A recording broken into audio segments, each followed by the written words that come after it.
So students, the question that is continuously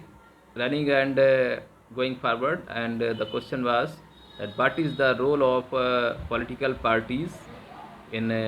democracy, or what is the function of a political party? So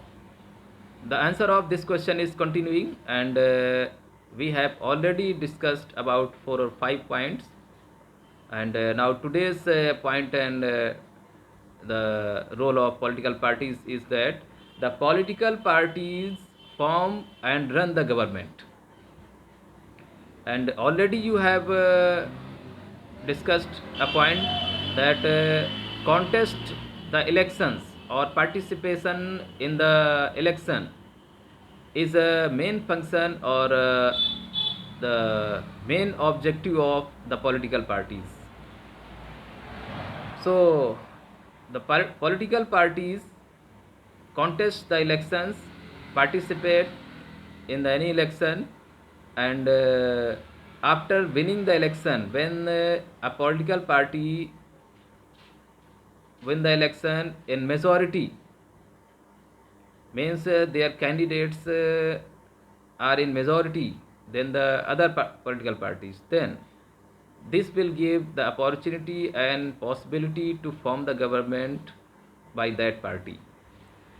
So, and after taking the charge of government, and taking the charge of different ministries, the party continue to run the government, and during the running of government, means during the ruling of by a party, the party also try to make the new rules, laws, and try to impose or enact some programs, schemes for the welfare of the people. And also the party try to establish its agenda and its popularity among the citizens, or among the country's people. So this is the main function. And now the next point, next function of political party is that political parties also play the role of opposition in the government. As you know that during the election, either these are the central government, central level election, means Lok Sabha elections, or these are the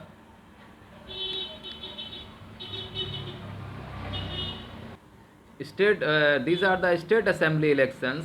In both situation and conditions, many political parties contest or participate in this electoral competition, but only one or two political parties get the chance to win the majority seats. And after winning the majority seats or a majority MP or MLAs, these parties try to make the government, or try to rule over the state or country. And when any one party or few parties join together form the government, means they become the ruling parties. Then the remaining political parties who have won the few seats only in few political arena, then these minority political parties or minority leaders or MP MLAs who are only a few percentage in the parliament or assemblies, they just sitting at the opposition place of the ruling parties. यहाँ पर मैं ये कह रहा हूँ कि जो political पार्टियाँ चुनाव जीतने के बाद बहुत ही थोड़ी सीटों में जीत हासिल कर पाती हैं, और उनके कुछ ही मेंबर लीडर जो होते हैं वो पार्लियामेंट में, असेंबलीज में पहुंचते हैं, तो ऐसी पार्टियां और उनके नेता रूलिंग पार्टी में, सत्ताधारी पार्टी में शामिल नहीं होते हैं, बल्कि वो अपोजिशन का रोल, विरोधी पार्टी का, और या विपक्ष जिसको बोलते हैं, विपक्षी पार्टी का रोल अदा करते हैं, और वो पार्लियामेंट में, असेंबली में बैठते हैं और जो रूलिंग पार्टियां होती हैं, सत्ताधारी पार्टियां होती हैं, उनके कार्यों पर नज़र रखती हैं, उनके जो भी एक्टिविटीज़ हैं उनको वॉच करती हैं, और अगर उन्हें लगता है कि रूलिंग पार्टियां, सत्ताधारी पार्टियां सही से काम नहीं कर रही हैं, वो जनता के साथ धोखा कर रही हैं, तो वो पार्लियामेंट से लेकर के बाहर रोड पर और मीडिया के सामने सत्ताधारी पार्टियों का विरोध करते हैं। ऐसे में जनता को उनका समर्थन प्राप्त होता है कभी कभी, और वो जनता के साथ जुड़ करके जो सत्ताधारी पार्टी है उसको किसी गलत कार्य से रोकते हैं, और साथ ही साथ कार्यक्रम या योजनाएं हमेशा जनता के भले के लिए बने, जनता का हित हो, ऐसा करवाने का प्रयास ये अपोजिशन पार्टियां करती हैं। तो विपक्षी पार्टियों का, अपोजिशन पार्टियों का किसी भी डेमोक्रेटिक कंट्री में बहुत बड़ा रोल है, क्योंकि ये जो एब्सोल्यूटिज्म है, जो निरंकुशता है सत्ताधारी पार्टियों का, रूलिंग पार्टियों का, उनके ऊपर ये अंकुश लगाते हैं, लगाम लगाते हैं। तो सीधी सी बात है, अपोजिशन में जब पॉलिटिकल पार्टियां होती हैं तो ये एक लगाम का काम करती हैं और सत्ताधारी पार्टी को कुछ भी गलत करने से रोकती हैं। तो इस तरीके से पॉलिटिकल पार्टियों का बहुत बड़ा रोल है। आप खुद ही सोच के देखिए, केवल एक ही पार्टी अगर भारत में होती और वही लगातार सत्ता में रहती तो मनमानी करती रहती है और उसका विरोध करने वाला कोई होता ही ना। लेकिन आपको पता है कि इतनी सारी पार्टियां हैं, ये मल्टी पार्टी सिस्टम है इंडिया में। तो एक पार्टी जब शासन करती है, मान लीजिए उत्तर प्रदेश में भारतीय जनता पार्टी का शासन है, भारतीय जनता पार्टी की सरकार है,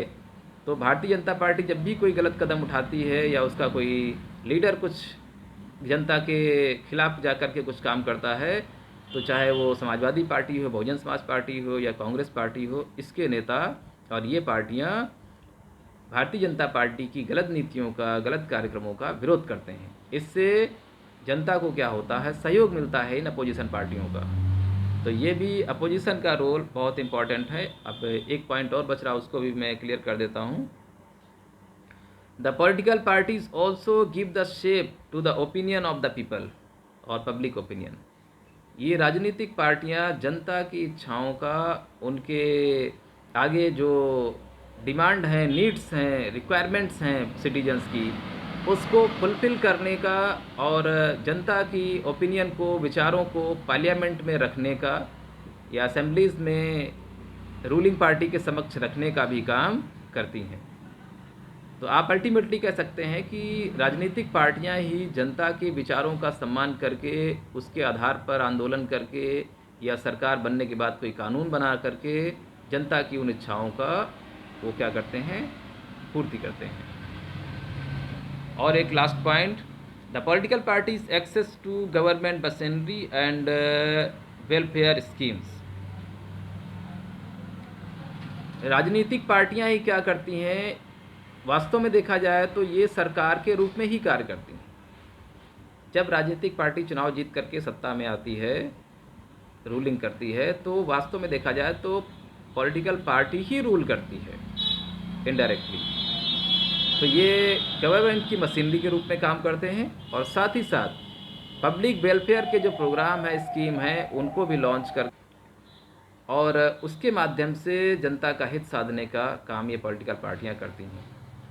तो आज आपने ये क्वेश्चन और इसका आंसर कंप्लीट कर लिया है, and in the next video and next topic we will come and join with you with a new topic और न्यू क्वेश्चन। Thank you.